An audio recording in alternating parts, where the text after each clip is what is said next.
The Accidental Girlfriend. Chapter 1. The Girlfriend Lie. They have been friends since sophomore, and Callan Gibson was a regular at the Davis household. She and Kenzie were inseparable growing up.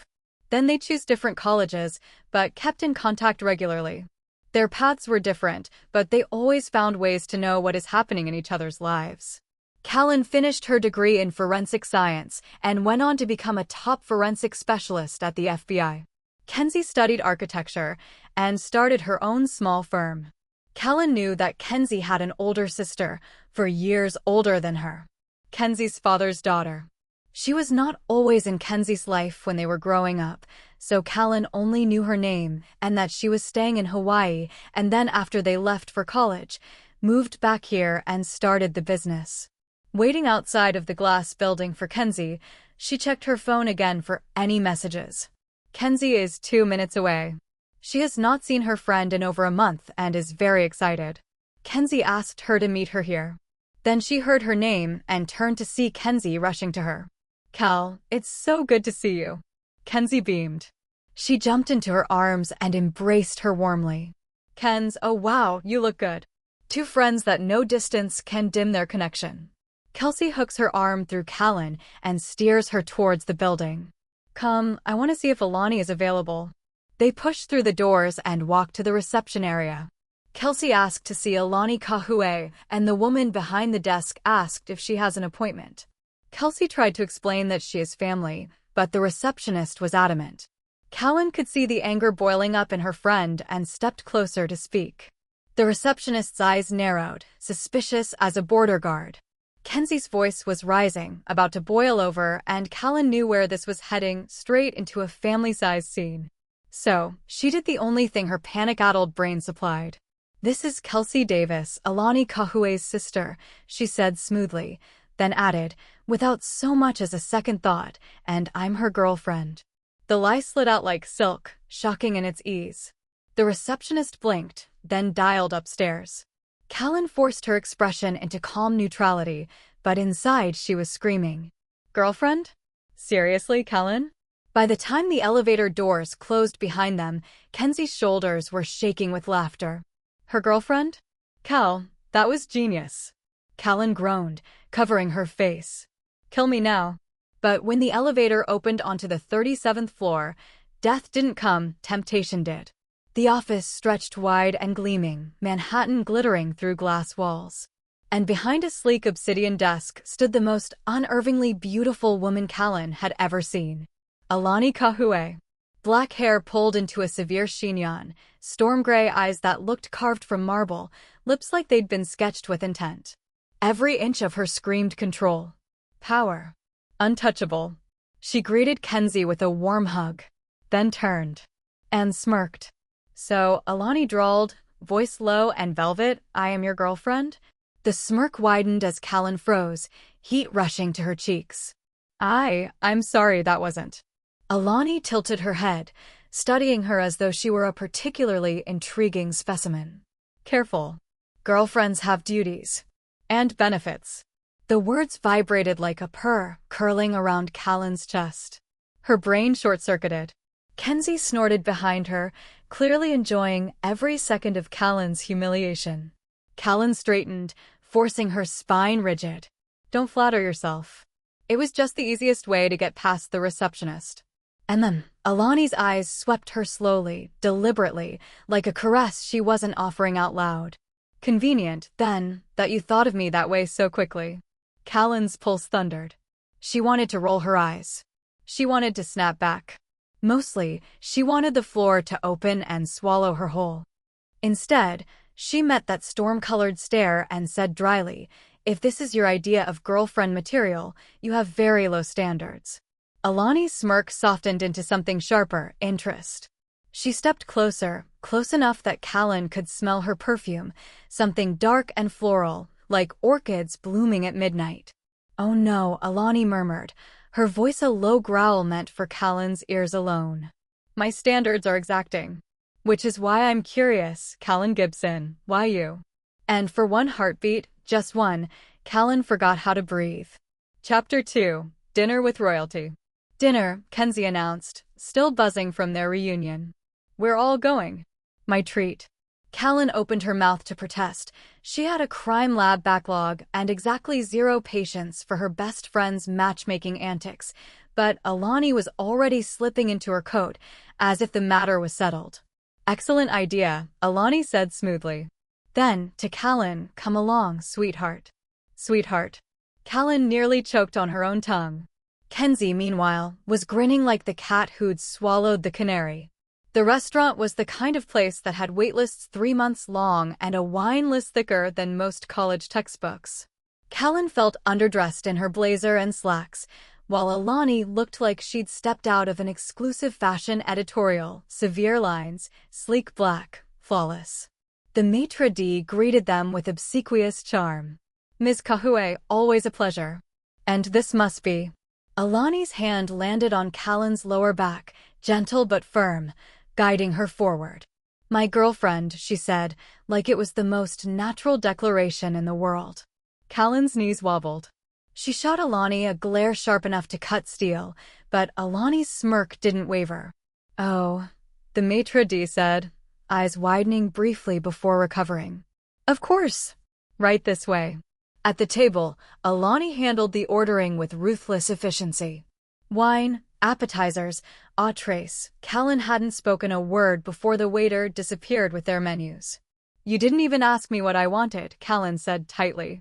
You'll like it, Alani replied without looking up, examining the wine pour with surgical precision. Excuse me. Alani finally turned, gaze pinning her in place. You prefer fish to red meat. You hate cream-based sauces. You're allergic to walnuts. And you always order sparkling water, no ice. Callan's mouth opened. Then closed. Then opened again. How the hell do you? I pay attention, Alani said simply, lips curving like she'd just won a game Callan hadn't realized they were playing. Kenzie was kicking her under the table, biting back laughter. Halfway through dinner, the banter sharpened into blades. So, Callan, Alani purred, resting her chin delicately on her hand, tell me, do you usually make a habit of introducing yourself as someone's girlfriend after a first meeting? Or am I just lucky? Callan's fork clattered against her plate.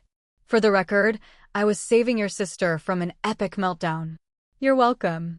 Alani arched a brow. Heroic. Selfless. Desperate, perhaps. Callan leaned forward, narrowing her eyes. Careful. Keep this up, and I'll start charging for appearances. The smirk bloomed again, wicked and slow. Oh, sweetheart, you couldn't afford me. Her voice dripped heat, and Callan swore she felt it low in her stomach. By dessert, Callan was a mess of nerves and adrenaline. Alani had barely touched her food, but every glance, every measured word was aimed like an arrow. She didn't just look at Callan, she examined her, like she was stripping away layers just to see what was underneath. And Callan hated, absolutely hated, how much she wanted to be seen. When the bill came, Alani handled it with a flick of her wrist, already standing. Thank you for indulging me, she said silkily. Then, to Callan, I'll expect another date soon. Date? Callan sputtered, standing so fast her chair scraped the floor. This wasn't a date. Alani's lips curved in that devastating smirk. If you say so, girlfriend. And with that, she swept out, leaving Callan rooted in place, pulse racing, Kenzie grinning like the devil. Chapter 3. Frost and Fire. The restaurant's glow was still buzzing in Callan's veins when Kenzie excused herself to take a phone call in the lobby. That left Callan and Alani standing alone in the hushed elegance of the entryway, a silence thick enough to slice with a knife. Alani broke it first, her voice smooth and cool as a blade of glass. So, do all of your noble rescues involve lying through your teeth, or am I your special exception? Callan folded her arms. You're welcome, by the way. I saved your sister from embarrassing herself. And then, Alani stepped closer, heels clicking like the countdown of a clock. But you didn't have to choose that lie. Heat prickled under Callan's collar. It worked, didn't it? Alani tilted her head, eyes gleaming like a storm about to break. It worked a little too well. Now I'm curious. Callan snorted, trying for dismissive, though her pulse betrayed her. Curious about what? Alani leaned in just enough that her perfume, jasmine, and something darker, like smoke, slid under Callan's skin. Why my so-called girlfriend blushes every time I look at her. Her words landed low in Callan's belly, coiling tight. She refused to step back. That's not blush. That's secondhand embarrassment for how smug you are. For the first time, Alani's smirk flickered into something brighter, sharper. Amusement. Delight. There she is. I wondered when the fire would come out. Callan clenched her jaw. Don't make me regret it. On the contrary, Alani purred, her voice a velvet scrape. I think I'm going to enjoy making you regret it. Thoroughly. Callan opened her mouth, closed it, then finally managed, you're impossible. Alani's storm-colored gaze lingered on her lips for a fraction too long before she stepped back, smoothing her jacket like nothing had happened. No, darling. I'm inevitable. Kenzie returned a moment later, oblivious, chattering about dessert options.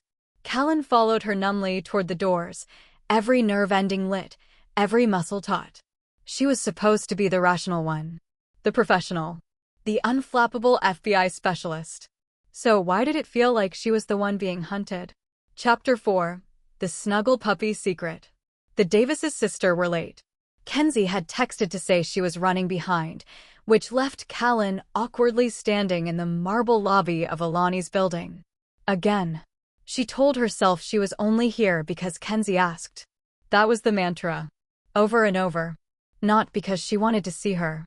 But when the elevator chimed and the doors slid open, Callan didn't find herself in Alani's glass fortress. No, she'd wandered into something entirely different. The office lights were dimmed, a warm amber glow spilling from a corner suite. Callan hesitated, then followed the sound, low murmurs, a faint rustle. And there she was.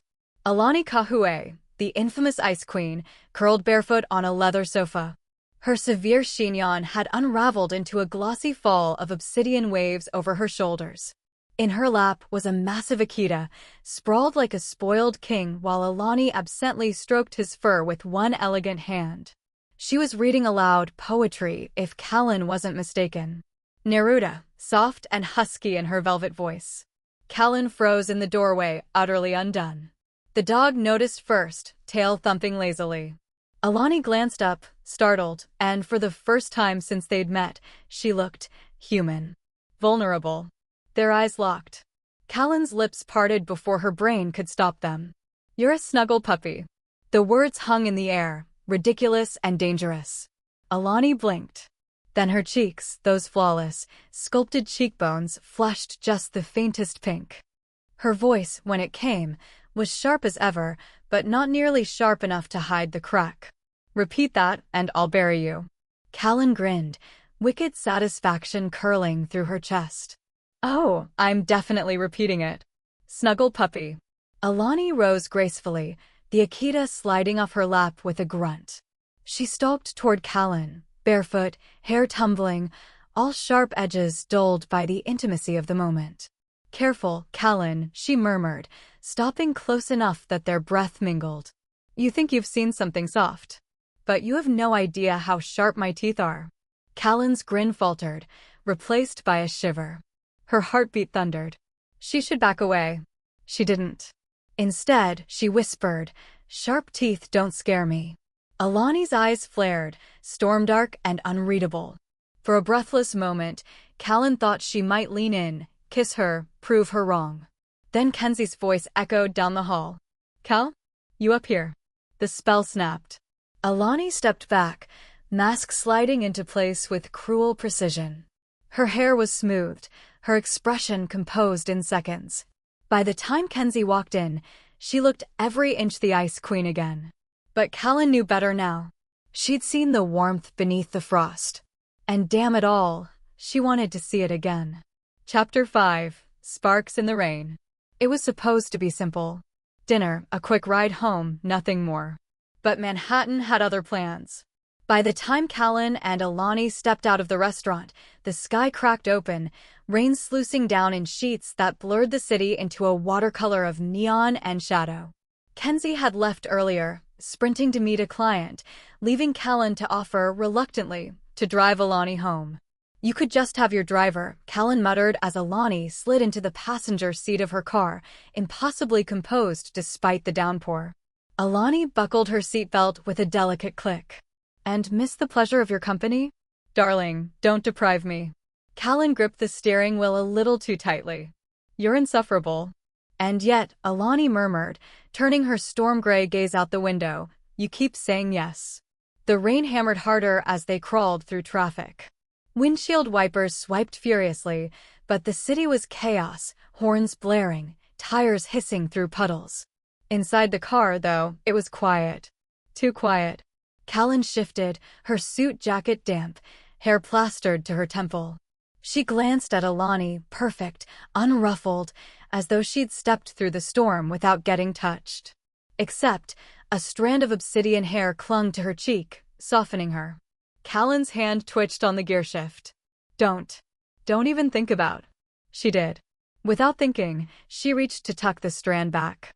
Her fingers brushed Alani's skin, warm and impossibly soft. The world stilled. Alani turned, slow and deliberate, meeting Callan's wide eyes. For a heartbeat, neither moved. The rain pounded, the city roared, but inside that small cocoon of leather and glass, there was only heat. Callan's breath hitched. Sorry. Don't be.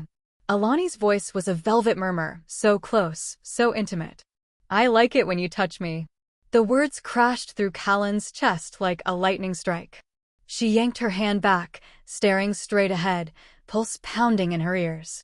You're impossible. Alani chuckled, low and throaty. You've said that before. Because it's true.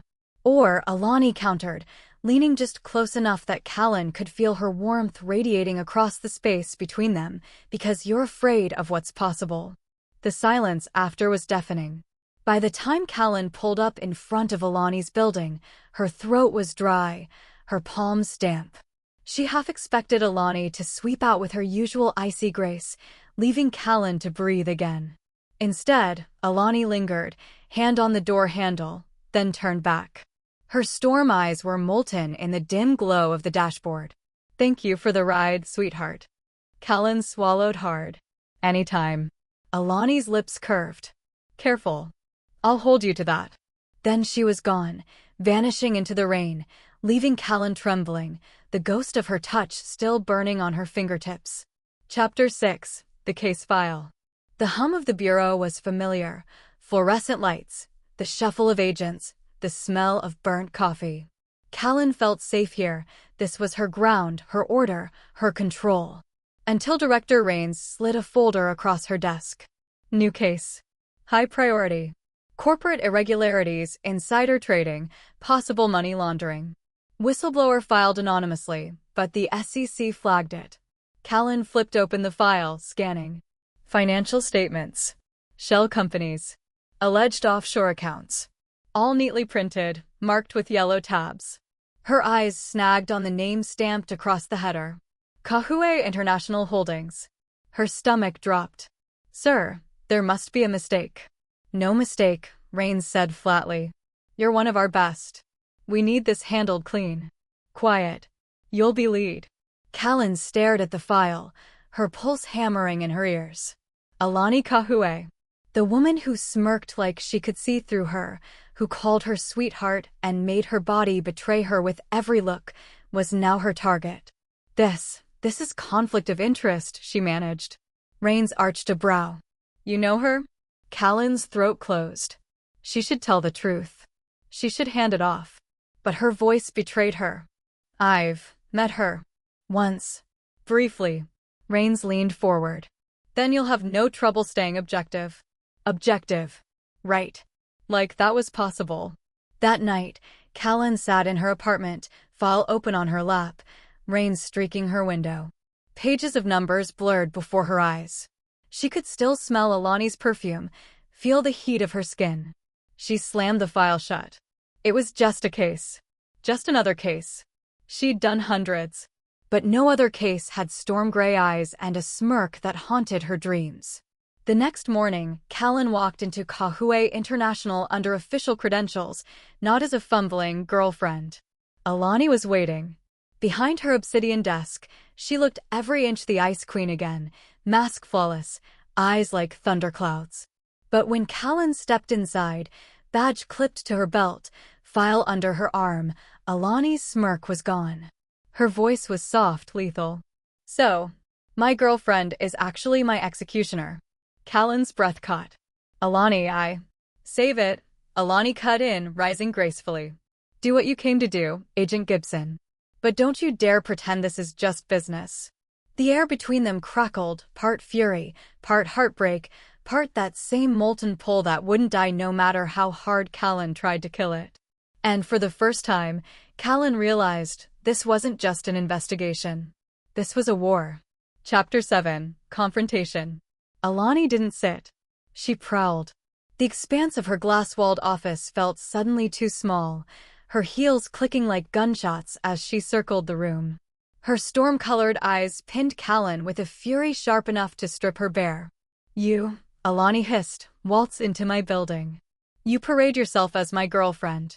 You worm your way into my dinner table. And all the while you're planning to destroy me. Callan flinched, but only for a second. She snapped the file open, forcing her voice into its most professional register. I didn't plan this, Alani. I was assigned the case. This isn't personal. Alani's laugh was sharp and joyless. Not personal?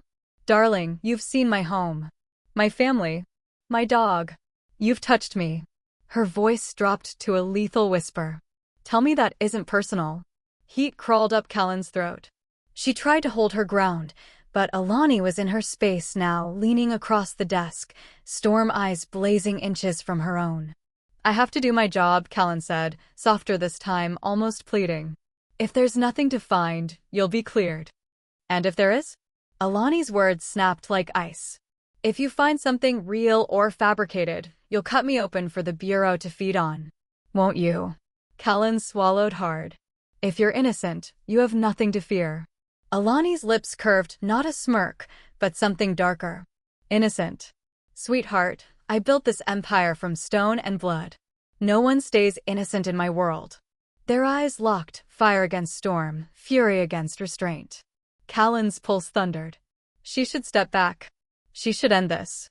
Instead, she snapped, you think you're terrifying, but you're not. You're just a woman who hides behind her own shadow. For the first time, Alani faltered. Just a flicker, but it was there.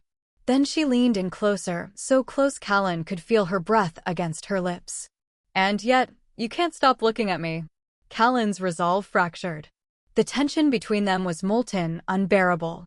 Her fists clenched, nails biting into her palms. You make me crazy. Alani's voice was a velvet growl. Good. For one dizzy second, Callan thought they'd kiss, thought she'd let it happen, consequences be damned. But Alani pulled back with surgical precision, smoothing her jacket, mask snapping back into place. This is war, Agent Gibson, she said coldly. And I don't lose. Callan's chest ached, but she forced her spine straight. Neither do I. The words rang through the glass office, sharp and final, as the storm raged between them. Chapter 8, Forced Proximity. The next 2 weeks blurred into a relentless rhythm. Callan at Kahue International. Alani waiting behind her obsidian desk. The same storm-gray eyes, the same razor-sharp voice. Every interview, every document review was a battle. Callan asked questions, Alani answered with surgical precision. Always cool, always controlled, yet beneath it, heat hummed like a current waiting to arc. Day 3. Conference room, late evening. Callan spread the files across the table, frustration gnawing. These ledgers don't add up. Someone's hiding something. Alani lounged across from her, legs crossed, every inch the queen of her empire. Are you accusing me, Agent Gibson? I'm saying someone is cooking your books. Alani leaned forward, her perfume curling around Callan's senses. You spend a lot of time imagining me guilty. Callan's joy tightened. I don't imagine you at all. Alani's smirk was molten. Liar. Day 6. An elevator ride. Too close, too quiet. Alani stood at her side, arms folded, eyes glinting. Tell me, sweetheart, do you interrogate all your suspects with that much passion? Or am I special? Callan exhaled sharply, staring at the glowing floor numbers. You're not a suspect. Yet? Alani's voice slid like velvet over steel. And if I were? Would you still look at me like that? Callan turned her head, met her gaze head-on. Like what? Alani didn't answer. She just smiled, a slow, devastating smile that left Callan's stomach in knots. Day 9. A midnight review in the glass-walled boardroom. Papers everywhere, the city glowing beyond. Callan rubbed her temples, exhaustion blurring her focus. Alani entered silently, setting a steaming coffee beside her. Callan blinked. You bribing the FBI now? Just being hospitable. Alani's voice was softer than usual. Almost gentle. Callan sipped, the heat grounding her.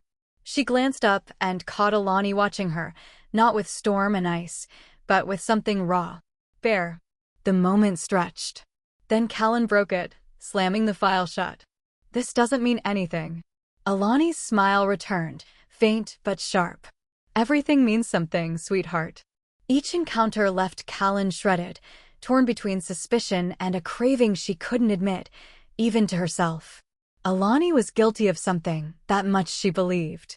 But every time their eyes locked, every time her pulse betrayed her, she wondered if the real crime was her own.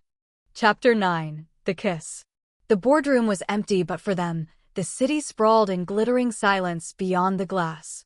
Midnight again. Case files stacked high, accusations bleeding off every page. Callan stood at the window, arms braced on the frame, staring down 37 floors of rain-slick streets. Her reflection looked like a stranger, drawn, restless, haunted. Behind her, Alani's voice curled through the silence. You're chasing ghosts, Agent Gibson. My company is not your villain. Callan spun, sharp, exhaustion fraying her edges. Then why do the numbers keep circling back to you? Why does every trail end at your door? Alani rose from her chair, slow, deliberate. Her heels clicked once, twice, before she stopped in front of Callan. Close enough to touch. Because people want me to fall, she said softly. And maybe you do too. Callan's chest tightened. This isn't about what I want. Alani tilted her head, storm eyes blazing. Liar. The words sliced through her. Callan's breath caught, her pulse slamming against her ribs. She should push back. She should leave. But instead, she stayed. Alani's hand lifted, slow as a dare, fingers brushing Callan's jaw. The touch was featherlight, but it seared straight to her core. Callan froze. And yet, Alani said softly, eyes locking onto hers, you kissed me. The words burned between them, undeniable. I know, Callan whispered. And I can't take it back. Alani rose, slow and deliberate, circling the desk. She stopped in front of Callan, so close her perfume wrapped around her like a shroud. You make me furious, she murmured. You make me vulnerable. And I hate it. Callan's chest ached. Maybe that's what makes it real. For the first time, the storm in Alani's eyes broke, not into lightning, but into light. She reached up, brushing a hand against Callan's cheek, gentler than she'd ever been. Maybe, she whispered. And then her lips found Callan's again, not furious this time, but searching, surrendering. A kiss that wasn't war, but truce. When they finally parted, the city hummed below, the night stretched endless. Alani leaned her forehead against Callan's, a soft, private smile curving her lips. Maybe you weren't lying after all, Callan Gibson. Maybe you really are my girlfriend. Callan laughed, breathless, shaking her head. God help me. Darling, Alani purred, warmth spilling into her voice. He already has. Chapter 11. The Fallout. The Bureau didn't believe in clean breaks. By the time Callan walked into HQ the next morning, file in hand, her stomach was already knotted. She'd cleared Alani. She'd proved Hale was behind the scheme. She should have felt victorious. Instead, Director Rain's voice cut like a scalpel. Sit down, Agent Gibson. The office was silent except for the steady tick of the clock. Rains leaned back, fingers steepled. I've reviewed your report. Thorough work. But there's something gnawing at me. Callan kept her face impassive. Sir? Rain's eyes sharpened. Your objectivity. The word landed like a gunshot. Callan's pulse jumped. I followed procedure. Every step. And then, Rain slid another file across the desk. Photos. Surveillance shots. Her. At dinner with Alani. Walking into Kahue International without a badge. Sitting in her car outside Alani's building. The color drained from her face. Rain's tone was ice. Care to explain why my lead investigator appears to be dating her target? For one impossible second, Callan thought of the truth. The lie at reception. The storm gray eyes. The kiss that still burned on her lips. She swallowed hard. It was part of gaining access. Nothing more. Agent Gibson, Rain said softly, dangerously, you're good. But if you're lying to me, you won't survive it. When Callan left the office, she felt hollow, shredded. Her career, everything she'd built, was dangling by a thread. And still, her heart beat only one name. Alani. That evening, she went to Kahue International. Not as an agent. Not as an investigator. As a woman standing on the edge of ruin. Alani was waiting as if she'd known she'd come. Let me guess, Alani said smoothly. The Bureau has its claws in you now. Callan closed the door, leaning against it, breath shaking. They know. They have photos. Alani rose from her desk, a queen descending her throne. She crossed the room in slow, deliberate steps, eyes never leaving Callan's. And yet you're here, she murmured. Because Callan broke off, words tangling in her throat. Alani stopped close, tilting her head, storm eyes softening just a fraction. Say it. Callan's voice cracked. Because I couldn't stay away. Alani's hand rose, cupping her cheek. The Ice Queen's touch was warm, trembling. Then let them burn. Let the Bureau, let Hale, let the world burn. As long as you're mine. And for the first time, Callan believed she meant it. Chapter 12. The Surrender. The storm outside battered Manhattan, lightning splitting the sky. It fit, Callan thought, chaos outside, chaos within. She stood in Alani's penthouse, rain streaking the windows like silver scars. She should have gone home, should have locked herself away and tried to salvage what remained of her career. Instead, she was here. Alani poured 2 glasses of wine, her movements slower than usual, deliberate, almost hesitant. When she turned, she wasn't the Ice Queen behind her obsidian desk. Barefoot again, hair loose, eyes softened by shadows. Do you ever stop fighting, Callan? She asked quietly. Callan exhaled, shoulders heavy. Do you ever stop hiding? For a heartbeat, silence. Then Alani set the wine aside, untouched, and crossed the space between them. Her hand lifted, brushing damp strands from Callan's temple. This is me, Alani whispered, voice unsteady. No masks. No empire. Just me. Her storm gray eyes shone not with power, but with fear. Vulnerability. Callan's breath caught. She cupped Alani's jaw, thumb brushing her cheek. Then let me see you. And Alani did. She leaned in, kissing Callan with no pretense, no fire-forged fury, just need. Desperate, tender, terrifying in its honesty. Callan melted into it, pulling her close, tasting rain and wine and surrender. The kiss deepened, clothes a forgotten barrier as they stumbled toward the bedroom, hands mapping what eyes had long craved. For the first time, Alani didn't lead. She didn't command. She yielded. Her head tipped back against the pillows, hair spilling like ink, breathless words tumbling past her lips. I don't let anyone close. Ever. Callan pressed her lips to her throat, whispering, then I'll stay. Alani's hand tightened on hers, grounding her, needing her. For once, the Ice Queen wasn't a queen at all. She was just a woman unraveling in someone else's arms. And Callan, with every kiss, every touch, every whispered vow, promised to catch her. The storm outside raged, but inside, there was only heat and quiet surrender. When they finally collapsed together, tangled and spent, Alani rested her forehead against Callan's shoulder. Her voice was raw, vulnerable. Don't leave me, Callan. Callan kissed her temple, heartbreaking and mending all at once. Not even if the world burns. And for the first time in years, Alani believed it. Chapter 13. The fire still burns. The city woke restless, morning light cutting through gray clouds. Callan stood at Alani's window, coffee cooling in her hands, watching Manhattan stir. Her phone buzzed. Bureau issued. She didn't move. Alani appeared behind her, robe belted loosely, hair still tousled from sleep. Softer. Human. The sight alone could have undone Callan. "You're going to have to answer them eventually," Alani murmured, sliding her arms around Callan's waist from behind. Callan leaned back into her warmth, eyes closing. Eventually. The phone kept buzzing. Director Rains. Consequences waiting like wolves at her door.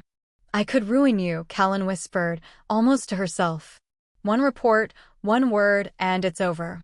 Alani pressed a kiss to her shoulder, slow and deliberate. "And I could ruin you. One whisper to the wrong ear, and your career disappears." Their eyes met in the reflection of the glass. Two women bound by fire and threat, passion and danger. And then, softly, Alani smiled. "But I won't. Because you're mine now." Callan turned, setting the coffee aside, cupping her face with both hands. "Not yours. Not the Bureau's. Mine." The kiss they shared then wasn't desperate like the storm, or tender like the surrender. It was something else entirely, steady, claiming, fierce with the promise of survival. When they parted, breath mingling, Callan whispered, "So what now?" Alani's smirk curved, but it was gentler than ever before. "Now, we let the world come for us. And we burn hotter than it ever could." Later, as Callan walked out of the penthouse into the lightning day, her phone buzzed again. This time, she silenced it. Because somewhere between the lie at reception and the firestorm of truth, she had chosen her side. And when it came to Alani Kahue, storm-eyed ice queen and hidden snuggled puppy, Callan Gibson would burn. Epilogue, smoke on the horizon. Weeks later, the city had stopped holding its breath. Hale's arrest made headlines, his smug face plastered across every paper. Kahue International's stock climbed, investors whispering about resilience and loyalty. On the surface, Alani Kahue had won. But Callan knew better. Victory left scars. Every time she walked into the bureau, eyes tracked her. Rain said nothing more about objectivity, but the silence was sharper than any reprimand. She was on thin ice, her career dangling by a single thread. And still, every night, she found herself in Alani's orbit. Sometimes in her penthouse, where the storm-eyed queen curled barefoot with a book in her lap, dog at her side. Sometimes in Callan's apartment, where Alani teased her mercilessly about her lack of decor, then kissed her until the world disappeared. It wasn't easy. It wasn't safe. But it was theirs. One night, Callan stirred awake to find Alani watching her, head propped on one hand, hair tumbling in midnight waves. "What?"